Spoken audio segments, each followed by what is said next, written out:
दोस्तों, आज के इस वीडियो में हम बात करेंगे स्पेशली ओनली स्टूडेंट्स के बारे में।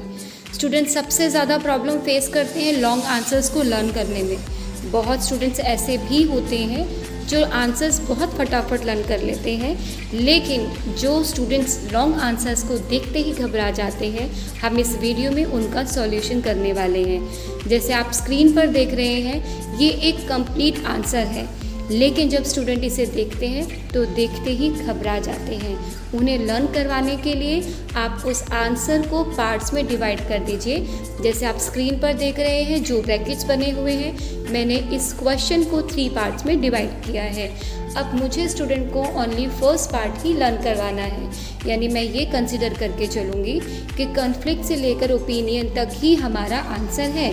अगर बच्चे को ये भी एक साथ लर्न करने में प्रॉब्लम आ रही है, तो आप जहाँ पर स्लैश दिख रहे हैं, इस तरीके से इन वर्ड्स को भी आप यूज़ कर सकते हैं। मीन्स इनको ऐसे स्प्लिट कर लीजिए, 2-2 वर्ड करके, एक वर्ड करके स्टूडेंट लर्न करेगा। जैसे 2 वर्ड जब लर्न हो गए, तब आगे के 2 वर्ड, फिर 1 से लेके 4 तक उनको लर्न करेगा, फिर आगे के वर्ड, और उसके बाद वहाँ तक पूरी लाइन।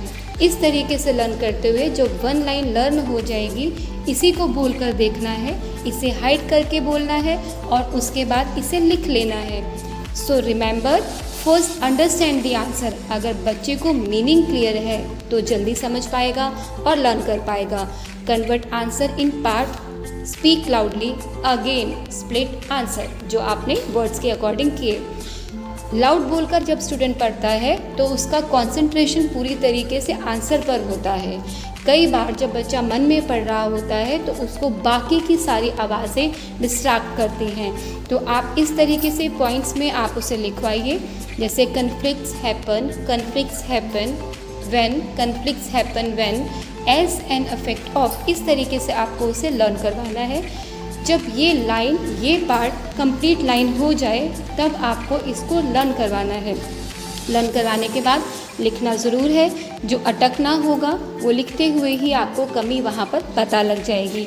फिर हम दोबारा से बस इतने ही पार्ट को प्रैक्टिस करेंगे। ये माइंड में रखिए कि बच्चे पे प्रेशर मत डालिए कि सारा आंसर यानी सारे पार्ट्स उसको एक ही बारी में लर्न करने हैं। अगर आप इस प्रेशर में उसे लर्न कराएंगे तो ये जो छोटा सा पार्ट है उसमें उसका इंटरेस्ट नहीं होगा। हमें लर्न करवाने से पहले उसके मन में लर्निंग का इंटरेस्ट क्रिएट करना है, और छोटा छोटा करके अगर आप बच्चे को लर्न करवाएंगे तो डेफिनेटली उनमें इंटरेस्ट क्रिएट होगा। Remember one thing, write down only 1 point, यानी कि जब आप लिख रहे होते हैं तो छोटे छोटे पॉइंट्स लिखिए। 1 पॉइंट लर्न किया है, 1 ही लिखिए। जब आपको 1 पॉइंट अच्छे से लर्न हो जाता है तो बी हैप्पी एंड रिलैक्स।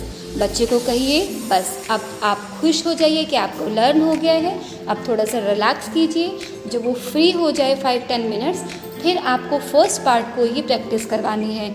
इससे पता लगेगा कि अगर बच्चा 10 मिनट में भूल गया है तो हमें दोबारा से फोकस फर्स्ट पॉइंट पे करना है।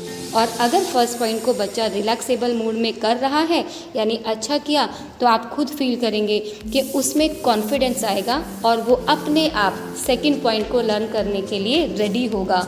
आई होप कि एग्ज़ाम टाइम चल रहा है, ये जो तरीका मैंने आपसे शेयर किया है ये स्टूडेंट के लिए हेल्पफुल होगा।